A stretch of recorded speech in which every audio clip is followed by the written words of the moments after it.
Warning: this video contains my personal opinions that you might not agree with.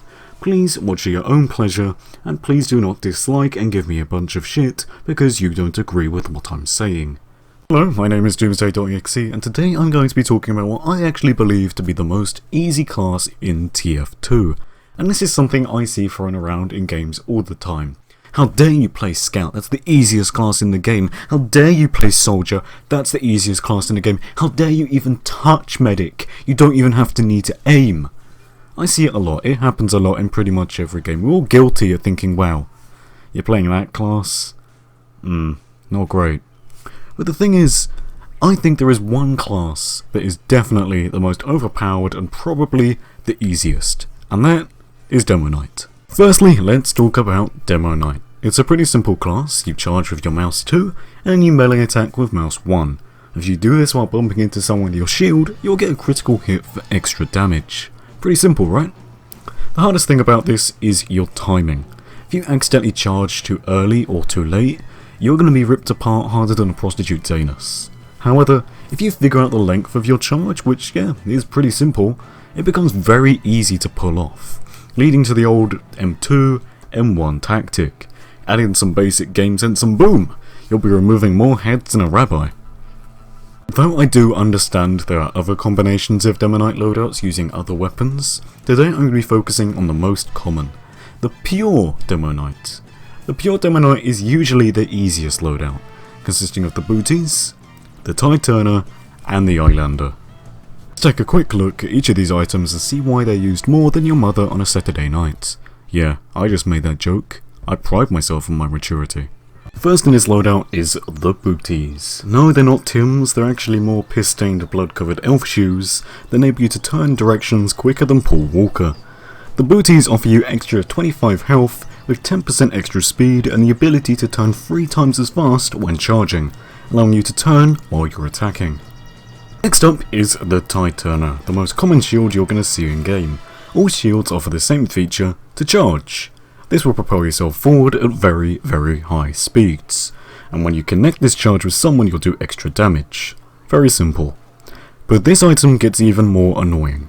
It gives you 15% resistance to both fire damage and explosive damage, furthermore giving you all of your charge back if you kill someone with your melee weapon. Lastly, we have the Islander, the core part of Demoknight's arsenal. The Islander gives you a base 65 damage per hit, and then following up with 88 damage put out on a mini crit shield charge. Like all Demoknight weapons, it has the ability to swing much further than any normal melee weapon in the game, giving it a very large range in comparison. The only official downside to this weapon is the fact you have minus 25 health, which is actually basically negated by the booty's plus 25 health. And then the fact you can't actually get random crits, even though you can get mini crits from your shield anyway. So this isn't really that much of a big deal. The main downside of this is the fact if you're just using this and you're using pure Demoknight, you don't have a grenade launcher or a sticky launcher, meaning you have to rely on this weapon solely. But the main attraction for this weapon is the fact you can actually gain extra speed and health whenever you get a kill. 15 HP for every head taken, and this takes you up to a whopping 123% speed when you have 5 heads or more. This leaves you with a class with up to 350 HP with overheal and 123% speed. Fucking hell, that is powerful. This loadout is actually used as the booties give you extra movement, whilst negating the Islander's actual big downside. The Turner enables you to have extra protection and lets you turn mid-charge, and then the Islander buffs you every time you get a kill. And this is actually why I believe Demoknight to be the most notorious WM1 tactic, as it's actually very similar to weapons like the Phlegistinator on the Pyro. We have this kind of snowball effect, as you gradually get stronger every time you get a kill, thus making it even easier to get those said kills to come even stronger again.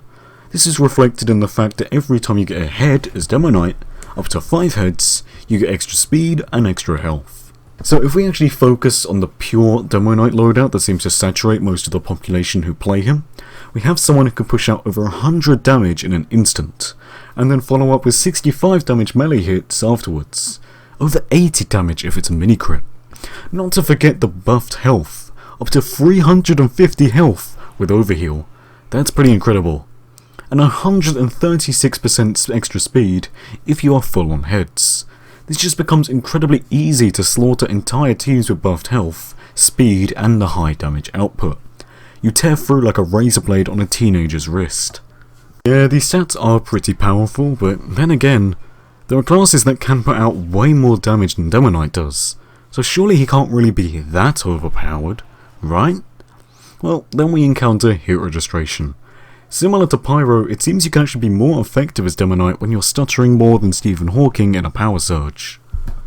And that's because Val's hit registration is, well, pretty dreadful.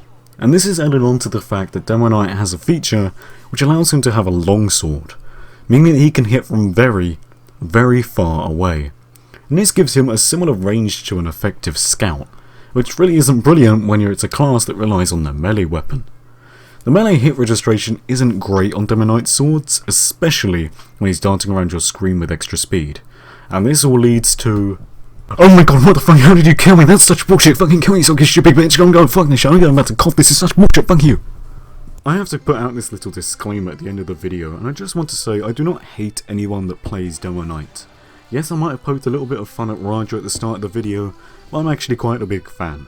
Yes, I don't enjoy Demoknight, I don't enjoy playing him, I don't enjoy playing against him, but that's my personal opinion, and that's wonderful, because I have my own opinion, you probably have your own one too. Even if our opinions aren't the same, we can still have a conversation. So please, don't just dislike this video because you don't agree with what I'm saying, instead leave a comment. If you're criticising my video or my editing or my actual opinions and you might disagree, that's fine. If you play Demoknight and you enjoy that class, you are completely fine. But in my opinion, it's the easiest class in TF2. And if you don't agree, that's completely fine. Just please don't start any arguments in the comments, otherwise you will be blocked. Thank you for watching, and good night.